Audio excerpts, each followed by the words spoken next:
film is so freaking horny. I challenge you to find a hornier movie this year. Hey up everyone! So today's movie I'm discussing on the channel is the latest film from one of my favorite filmmakers, Luca Guadignino, the man who gave us Call Me By Your Name and Bones and Door. His latest film is a steamy love triangle tennis drama called Challengers. I feel like I'm the last person on film Twitter to have actually seen Challengers, okay? This film came out whilst I was in Thailand, and the fanfare for this film on social media was inescapable, okay? I'm talking like Barbie levels of hype. The people that saw this movie first ate this film up, okay? And left no crumbs. I was already excited for this movie, but all of these thirsty, effusive first reactions only got my FOMO and anticipation levels rising. I couldn't wait to get home and watch it, okay? I finally saw the film last night with Glenn. I was adamant that we watched it together. And while I will say I really enjoyed Challengers, I do think it has been overhyped, like a little bit, and Glenn agreed. I don't think this film is a masterpiece. It's not perfect. It does have flaws. This is one of those instances where the first initial reactions for this film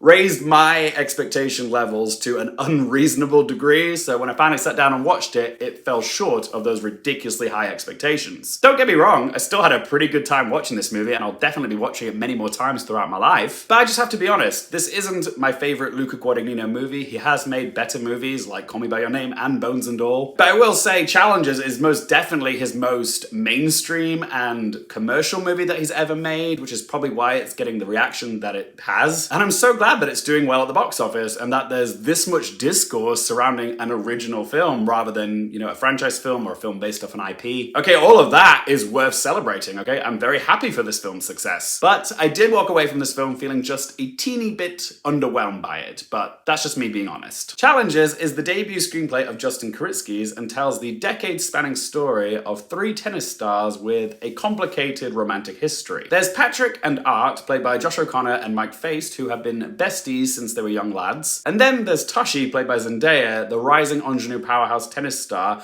who both the boys lust and chase after. And their shared passion of tennis is a multi-purpose metaphor that's used throughout the film. As Tashi explains, tennis is a relationship, okay? It's all about connection, communication, and of course, it's a game. And we see these players playing games both on and off the court. Some physical, some emotional, some psychological, but ultimately, as with any athlete, this is about competition, about that drive, that ambition to be the best, about who comes out on top. And the result is this enthralling, intoxicating game of back and forth. This particular tennis match might actually give you whiplash. There is a lot to praise about this film. For starters, the three insatiable performances of its three stars, Zendaya, Mike Faist, and Josh O'Connor. They're all actually kind of playing awful, unlikable people, okay? Between them all, they're very narcissistic and egotistical. Josh O'Connor has the smarmiest grin I've seen ever, but it's fascinating to watch them and watch how they play each other. They all have sizzling chemistry with one another, okay? It's a perfect trifecta of performances. Then there's the dynamic direction of Luca Guadagnino. He really knows how to pull an audience in, okay? From the first opening shots of this film, he manages to do two things, okay? He succinctly summarizes what the film is about, which is sex, semiotics, and tennis. And secondly, he hooks the audience in without using any dialogue or music, okay?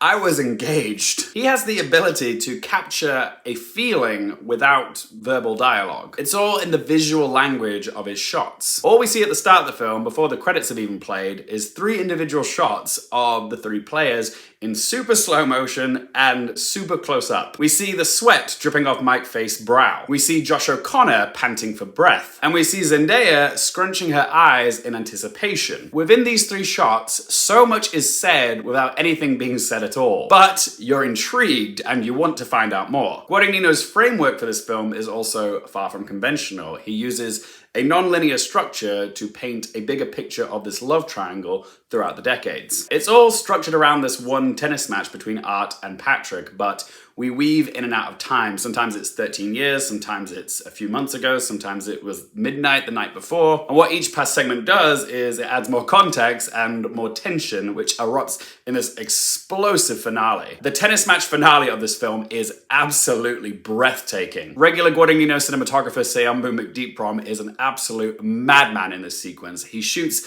the tennis match from every conceivable angle that you can think of, above, below, At one point, it's from the point of view of the racket, and then it morphs into the tennis ball, so we, the audience, become the tennis ball, getting flung around all over the place in dizzying fashion. The editing in this is very stylish, experimental, and flashy from Marco Costa. The score by Trent Reznor and Atticus Ross is this thumping, synth-heavy, techno-inspired sound designed to evoke that feeling of a racing heartbeat in the throes of passion. But that's the beauty of a Guadagnino film, when all the departments work in synchronicity together to capture Guadagnino's intention, that being the feeling of love, lust, ambition, power. It's so visible and on the screen, you can practically bottle it. That combination of electrifying direction, kinetic editing, pulsating score, and throbbing sound design create this utterly sexually charged experience for the viewer. With Guadagnino's films, it's all about sensuality. It all comes down to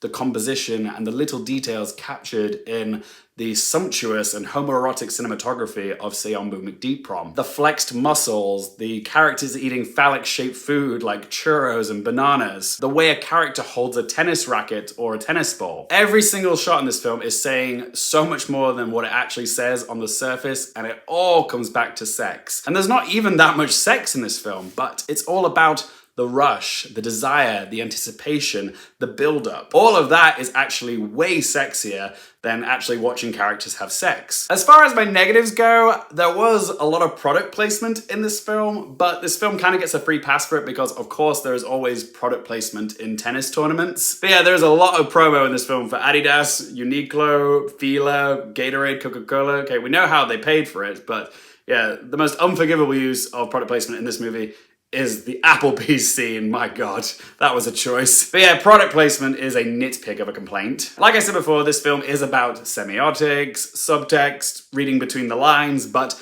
there were a few occasions where Guadagnino was a little heavy-handed with the metaphor, such as the stormy confrontation scene that takes place in a literal storm.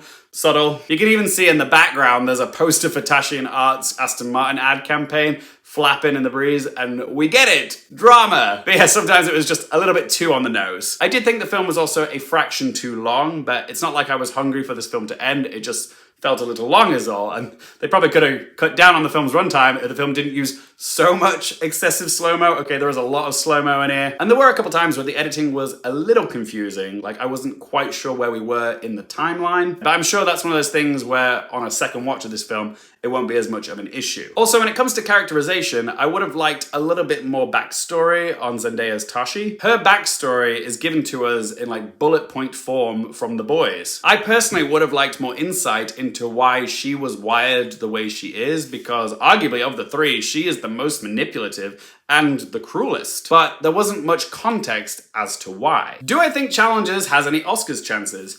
You know, it's funny, if this film had come out when it was originally intended, got its debut at the Venice Film Festival, then I probably would have said yes. Timing is a very important factor when it comes to the Academy remembering what films they've seen. And if it had come out last summer, I do think this film would have had a pretty decent shot of being nominated for Best Original Screenplay, editing, maybe cinematography. Even a Best Picture nomination wouldn't have been out of the question. But now that it's come out in April, like 6 weeks after last year's Oscars, I'm not sure it's the type of film that can go the distance. Thematically, it's a sexy romantic drama. It's not all that serious, okay? It's not really saying anything substantial. Unless this film makes a shit ton of money, like way more than expected, it's unlikely it will get any Oscar nominations. It's just not the type of movie I can see the Academy getting behind. So yeah, I don't see it getting any acting nominations, no Best Picture nomination. Its best chance probably would be for Best Original Screenplay or maybe editing. But yeah, at the moment, I don't think that Challengers is a Best Picture nominee, and screenplay and editing are critical nominations that go hand in hand with Best Picture, so I can't really see it getting any nominations. I'm happy to be surprised. It wouldn't bother me if this film got some nominations. I think it is deserving. But yeah, as of right now, I'm not very confident on it getting any Oscar nominations. But what do you guys think?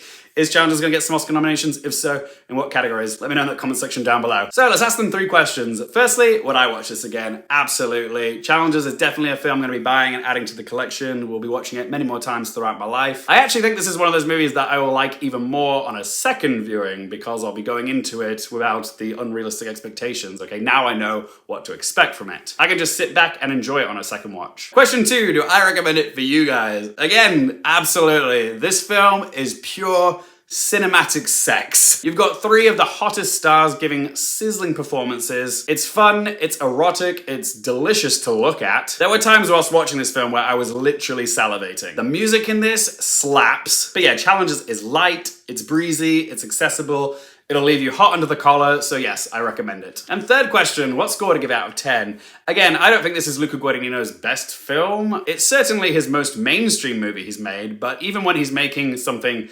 accessible and trashy for the masses, he still does it with artistry and style. So I'm gonna give Challenges a score of 8 out of 10. But as always, guys, it is just one bloke's opinion. I would love to hear your thoughts on Challenges. What do you have to say about this movie? Let me know in the comment section down below. If you enjoyed the video, help me out with a little thumbs up button. If you want more movie, TV, and Oscars related content, don't forget to click subscribe. And as always, thank you guys so much for watching. For more things related to movies, TV, the Oscars, and popcorn culture, I'm Luke Hearfield, and I'll see you next time.